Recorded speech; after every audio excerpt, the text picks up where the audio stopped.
My Bong family, welcome to my channel Fit Bong. আমি রোহিত, আর আজকে নিয়ে এসেছি একটা নতুন exercise, wood chopper. Wood chopper এক্সারসাইজটা পারফর্ম করার প্রত্যেকটা মেথড আমি আপনাদেরকে শেয়ার করব। আর এটা বলে রাখি ফার্স্টেই যে এক্সারসাইজটা করলে কিন্তু আমাদের সাইডের বেলি ফ্যাট কমবে না, কিন্তু আমাদের অবলিক্সের যে এক্সটার্নাল অবলিক্স, ইন্টারনাল অবলিক্সের স্ট্রেংথেনিং এর জন্য খুবই হেল্প করবে।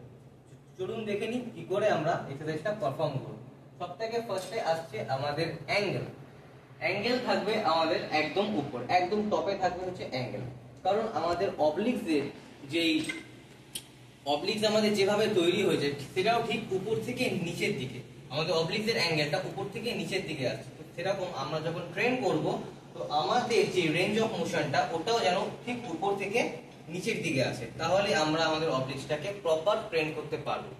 আর সেকেন্ড, এই এক্সারসাইজটা পারফর্ম করার জন্য আপনাদের ঠিক একটা এরকম হ্যান্ডেল লাগবে। আপনারা ডি হ্যান্ডেল ইউজ করতে পারেন, এটা বেল্টের, আপনারা নরমাল ডি হ্যান্ডেলও ইউজ করতে পারেন। আচ্ছা, দেখে নিন এবার গ্রিপিং এর ব্যাপারটা। গ্রিপিং সবসময় নেব দুটো হাত দিয়ে, সবসময় দুটো হাত দিয়ে গ্রিপ করব। আর ঠিক গ্রিপ নেওয়ার পর একটু পিছন দিকে সরে আসব। যদি আমার ফেস থাকে ফ্রন্ট দিকে তো আমার রাইট সাইডে হচ্ছে কেবল, কেবলের দিকে একদম ফেস করব না, ফেস থাকবে আমার ফ্রন্টে। ওকে, এবার এখান থেকে আমি কেবলটাকে গ্রিপ করব, করে উপর থেকে নিচের দিকে পুল করব। আবার যখন ছাড়বো তখন হাতটাকে আবার উপর দিকে, আবার উপর দিকে নিচে পুল করব। এক্সারসাইজটা পারফর্ম করার সময় আমাদেরকে এটা মাথায় রাখতে হবে যে আমরা কিন্তু কেবলটাকে শোল্ডার বা আর্মসের প্রেসার দিয়ে পুল করব না, পুরোটাই করব আমাদের কোর এনগেজ রেখে। কি করে দেখুন, হাত এখানে লক করব, হাত এখানে লক করার পর আমাদের কোর টাইট করব। যখন পুল করব তখন কোর দিয়ে পুল করব। দেখুন, কোর দিয়ে পুল করব, আবার উপরে যাব, আবার কোর থেকেই আমরা পুল করছি কেবলটাকে। যখন আমরা দাঁড়াবো আমাদের স্ট্যান্ড কিন্তু পুরো স্ট্রেট থাকবে, না এরকম বেঁকবে না এই সাইডে বেঁকবে। স্ট্যান্ড আমাদের স্ট্রেট থাকবে, মাথা আমাদের সোজা থাকবে, বডি আমাদের স্ট্রেট থাকবে, ব্যাক আমাদের আর্চ হবে না, আর হিপ আমাদের বাইরেও যাবে না। পুরো বডি আমাদের স্ট্রেট পজিশনে থাকবে, তবে আমরা এক্সারসাইজটা পারফেক্ট ভাবে পারফর্ম করতে পারবো এন্ড আমাদের অবলিক মাসলকে আমরা ট্রেন করতে পারবো।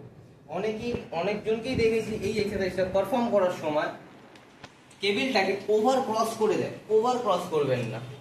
যখন কেবলটা এখান থেকে পুল করছেন, উপর থেকে ডাউন করলেন, ডাউন করে এতটা এলো, বা এখান থেকে আবার এটা উপর দিকে যাবে। আচ্ছা, এবার নেক্সট বলি ব্রিদিং প্যাটার্ন। ব্রিদিং প্যাটার্ন আমাদের কিরকম থাকবে? ব্রিদিং প্যাটার্ন সবসময় আমরা যখন মাসলকে স্ট্রেচ করছি, এইটা হচ্ছে আমাদের অবলিক্সের স্ট্রেচ পার্ট, এই সময় আমরা ইনহেল করব। ইনহেল করার পর যখন আমরা মাসলকে স্কুইজ করছি, এটা হচ্ছে আমাদের স্কুইজ পার্ট, এই সময় আমরা এক্সেল করব। কি করে দেখুন,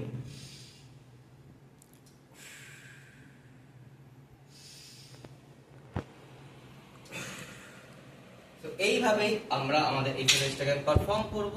আর রেঞ্জ অফ মোশনটা সবসময় মাথায় রাখবেন, রেঞ্জ অফ মোশন যেন একদমই ওভার ক্রস না যায়, ঠিক এতটা। কেবল যেন স্ট্রেট থাকে, আপনাদের কোর যেন প্রপার এনগেজ থাকে।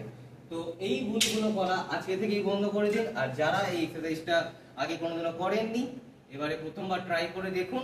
আপনাদের অবলিক মাসল ট্রেন করার জন্য এটা খুবই কার্যকর।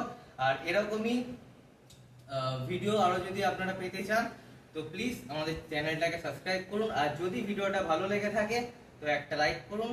আর নতুন কোন এক্সারসাইজের ব্যাপারে আপনারা জানতে চান আমাদেরকে কমেন্ট করে জানাতে পারেন। আর প্লিজ সাবস্ক্রাইব ফিট বং।